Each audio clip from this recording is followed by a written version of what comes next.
அருட்பெரும் ஜோதி அருட்பெரும் ஜோதி தனிப்பெரும் கருணை அருட்பெரும் ஜோதி. எல்லா உயிர்களும் இன்புற்று வாழ எல்லாம் வல்ல இறைவனை வேண்டுகிறேன்.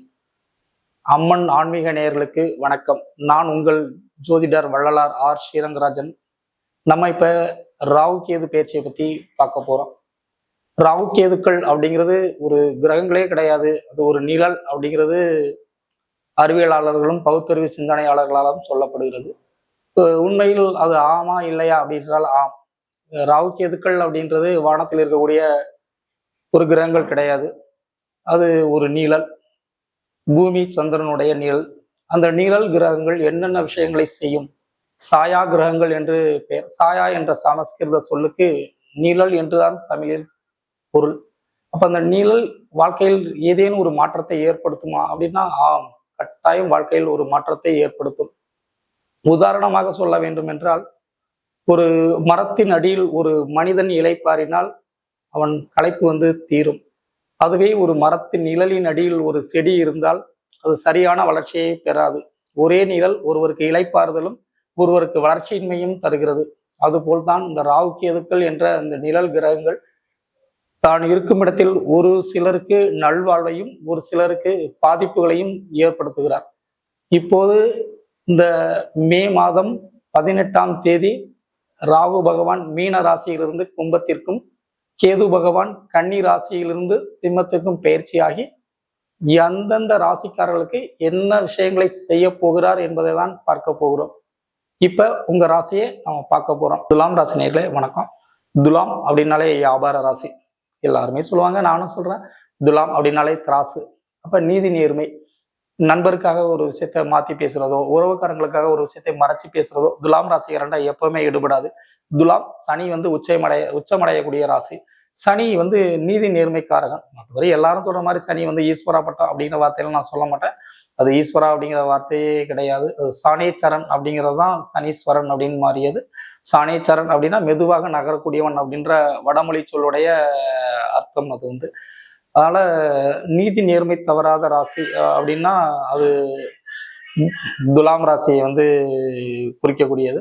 துலாம் வழக்கு வெற்றி நீதி நேர்மை அப்படிங்கிறதுக்கு புகழ்பெற்ற ராசி துலாம் ராசி.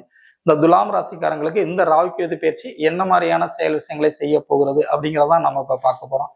துலாமுக்கு ராகு பகவான் 5ஆம் இடத்துக்கும் கேது பகவான் 11ஆம் இடத்துக்கும் வர போறாங்க. சரி, இந்த 5ல் இருக்கக்கூடிய ராகு என்ன செய்வார்? 5ல் இருக்கக்கூடிய ராகு குழந்தைகள் மீது உடல் ஆரோக்கியத்தில் கவனம் செலுத்துங்கள். குழந்தைகளுடைய கல்வி கட்டாயம் கண்காணிக்கப்பட வேண்டும்.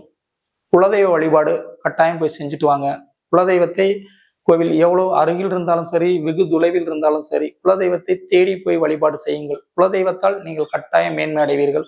குலதெய்வம் எது என்று தெரியாமல் இருக்கக்கூடியவங்களுக்கு குலதெய்வம் அடையாளம் காட்டப்படும் அப்படின்றது.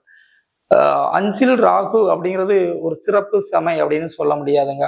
பழைய சொத்துல இருக்கக்கூடிய வில்லங்கம் முடிஞ்சு போச்சுன்னு நினைச்ச வில்லங்களை திரும்ப ஒரு தடவை உங்களுக்கு ஃபார்ம் பண்ணி விடுறதுக்கான வாய்ப்பு விஷயங்களை கொடுக்கும்.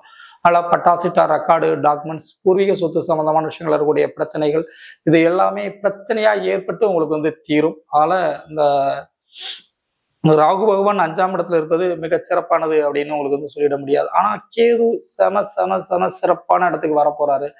ராகு கேதுக்களை பொறுத்த வரைக்குமே அப்படிதாங்க. ஒருத்தர் நல்ல இடத்துல இருந்தா ஒருத்தர் கெட்ட இடத்துலதான் இருப்பாங்க அப்படிங்கிறதான் விதி.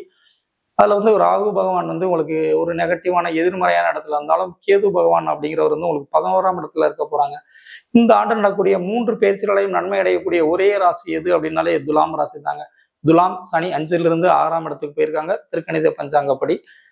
கேது பகவான் 11ஆம் இடத்துல, குரு பகவான் 8லிருந்து 9ஆம் இடத்துல. அப்ப 3 பெரிய கிரகங்களுமே ஒரு சுப ஸ்தானத்துல இருந்து இந்த 1.5 ஆண்டு உங்களுக்கு நடத்த போறாங்க. அப்ப இந்த கேது 11ல இருந்து என்னையா செய்ய போறாங்க அப்படின்னா, வழக்கு வெற்றி, மூத்த சகோதரர்களால் நன்மை, காது குத்து விழா நடத்தணும் அப்படின்னு நினைச்சிருக்க துலாம் ராசிக்காரங்களுக்கு காதணி விழா நடத்தக்கூடிய ஒரு வாய்ப்பு. இது எல்லாமே இந்த கேது பகவான் 11ஆம் இடத்துல இருந்து செய்வாங்க. கேது 11 இருந்தா ரொம்ப நாளா இழுத்தக்கூடிய வழக்குல வெற்றி கிடைக்கும். சட்டப்படியான அனைத்து விதமான பிரச்சனைகள் இருந்தும் நீங்க மீள போறீங்க. கோர்ட்டு கேஸு, பஞ்சாயத்து, பிள்ளைங்களால ஏற்படக்கூடிய தொல்லை எல்லாத்துல இருந்துமே உங்களுக்கு இந்த கேது பகவான் செம விடுதலை தர போறாங்க. கேது உங்களுக்கு யோகத்தை வள்ளி வழங்குறதுக்காகவே 12ஆம் இடத்துல இருந்து 11ஆம் இடத்துக்கு வந்திருக்கிறாங்க. அதில் கேதுவின் துணை கொண்டு ராகுவால் வரக்கூடிய தொல்லைகளை வெல்வதே மிகச்சிறந்த புத்திசாலித்தனமான விஷயமாக இருக்கும். குரு பகவானுடைய அருளாற்றலும் துலாம் ராசியை பொறுத்த வரைக்கும் அள்ளி இறைக்கப்பட்டுக்கிட்டு தான் இருக்குது. அதில் துலாம் மிகச் சிறப்பான ராஜயோக வாழ்க்கை இந்த ராகு கேது பயிற்சியால் நீ அடைய போறீங்க. கவனம் முதலில் சொல்வது குழந்தைகள், குழந்தைகளுடைய உடல் ஆரோக்கியம், பூர்வீக சொத்து சம்பந்தமான விஷயங்கள் இருக்கக்கூடிய பிரச்சனைகள் மட்டும்தான். இது ரெண்டையும் நீங்க கை கொண்டு பார்த்தாலே உங்களுக்கு போதுமானது. பெற்றோர்கள் உங்களுடைய வயது முதிர்ந்த பெற்றோர்கள் இருந்தாங்கன்னா அவங்க மேல கட்டாயம் கவனம் செய். குறிப்பா பாட்டனார், முப்பாட்டனார், பாட்டனார் அந்த மாதிரியான உறவு முறையில ஏறேன்னு உங்க வீட்டில் வயது முதிர்ந்தோர் இருந்தாங்கன்னா அவங்க மேல கவனம் செலுத்துங்க. அது உங்களுக்கு நன்மை செய்யும்.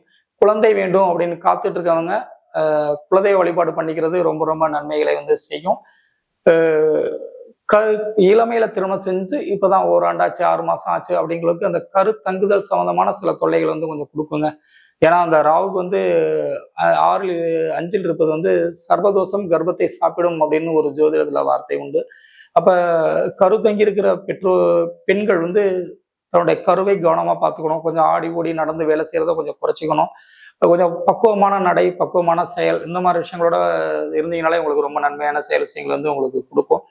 சரி, இந்த துலாம் ராசியில் இருக்கக்கூடிய எல்லா நட்சத்திரக்காரங்களுக்கு எந்தெந்த மாதிரியான விஷயங்களை செய்யும்? துலாம் ராசியில் இருக்கக்கூடிய சித்திரை 3ஆம் பாதம் 4ஆம் பாதம், சுவாதி விசாகம் முதல் 3 பாதங்கள் துலாம் ராசி. இந்த சித்திரை கடைசி 2 பாதங்கள் இருக்கிறவங்களுக்கு மண் சம்பந்தமான விஷயங்களால் நன்மைகள் நடக்கும். மண் வாங்கினால் நீங்க ஈஸியா பத்திரம் பதிஞ்சிடலாம். ரொம்ப நாளா பதிவு இல்லாம இருக்கக்கூடிய இடங்கள் கூட பதிவும். வில்லங்கமான சொத்துக்கள் விலகி போய் நல்ல சொத்துக்கள் உங்களுக்கு அமையும் அப்படின்னு சொல்லப்படுது. சுவாதி நட்சத்திரங்களுக்கு ராகு கேதுவுடைய நட்சத்திரம் தான் சுவாதி. அப்ப அவங்களுக்கு திடீர் அதிர்ஷ்டம், திடீர் யோகங்களை இந்த சுவாதி நட்சத்திரக்காரங்க அடைவாங்க. குறிப்பா மூத்த சகோதரர்களால் மிகப்பெரிய லாப நன்மை இந்த சுவாதி நட்சத்திரக்காரங்களுக்கு கிடைக்கும். விசாகம் குருவினுடைய நட்சத்திரம். பினான்ஸ் சம்பந்தமான தொழில், ஜோதிடம், மருத்துவம், வங்கி சம்பந்தமான வேலை செய்யக்கூடிய விசாக நட்சத்திரக்காரங்களுக்கு மிகப்பெரிய ராஜயோக வாழ்க்கை விஷயங்களை செய்யும். துலாம் ராசிக்காரங்களுக்கு பொறுத்தவங்களுக்கு சுபமான தசை அப்படின்னு சொல்றது துலாம் ராசிக்காரங்களுக்கு சனியுடைய தசை மிகப்பெரிய ராஜயோகத்தை தரக்கூடிய தசை. கவனமா இருக்க வேண்டிய தசை குரு தசையும் சூரிய தசையும். குரு தசை சூரிய தசை நடக்கக்கூடியவங்க சிவபெருமானை வழிபாடு செய்யறது ரொம்ப ரொம்ப நல்லது. சனி தசை நடக்கிறவங்களுக்கும் சுக்கிர தசை நடக்கிறவங்களுக்கும் மிகச்சிறப்பான ராஜயோக வாழ்க்கையை இந்த துலாம் ராசிக்காரங்களுக்கு செய்யும். துலாம் ராசிக்காரர்கள் அதிகமா வழிபட வேண்டிய கடவுள் சனி பகவான். சனிக்கான அதி தேவதா பைரவர். கால பைரவரை தேய்பிரை அஷ்டமி நாள்ல வழிபாடு செய்யறது துலாம் ராசிக்காரங்களுக்கு ராஜயோகமான வாழ்க்கையை தரும்.